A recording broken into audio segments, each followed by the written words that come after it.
people. So you wrote about certain criteria that adds even more weight to the gospel accounts. So you mentioned two things. The involvement of women. So I want you to talk a little bit about that. The fact that the gospel writers talked so much about women in a time period where other people didn't. And then the second thing is the criterion of embarrassment. I want you to just tell us a little bit, explain to us why those two things help us to understand the Gospel of Mark a little bit better. Yeah, so the criterion of embarrassment is essentially that if someone tells a story, if they're making a story up, if you're going to make a story up about yourself, you're going to puff yourself up. You know, you're not going to leave embarrassing details in there.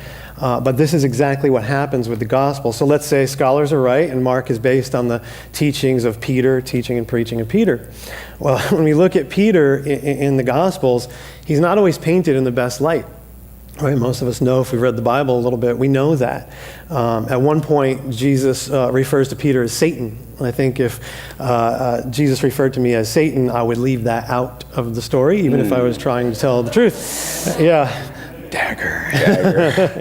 Yeah, so, I mean, most of us know the story of the rooster crowing, Peter's denials, Peter falling asleep when he's supposed to be keeping watch. Peter's not at the cross when Jesus is crucified. He's not there at Jesus' funeral.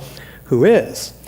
Joseph of Arimathea. So this is kind of crazy. Even though Joseph doesn't agree with the council's decision, it's kind of like the enemy being there to bury Jesus and Peter nowhere to be found. It says that he had the courage to ask Pontius Pilate for the body, yet Peter does not. Wow. This is, yeah, right? It's certainly embarrassing.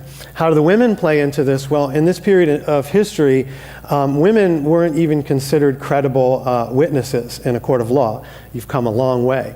But in this story, Heather's laughing.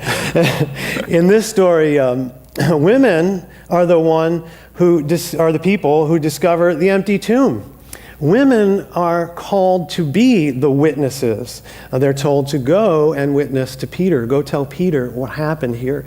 So it flips the whole thing right upside down. And this makes the story more credible, more believable, that they would just leave this stuff in, because it's true.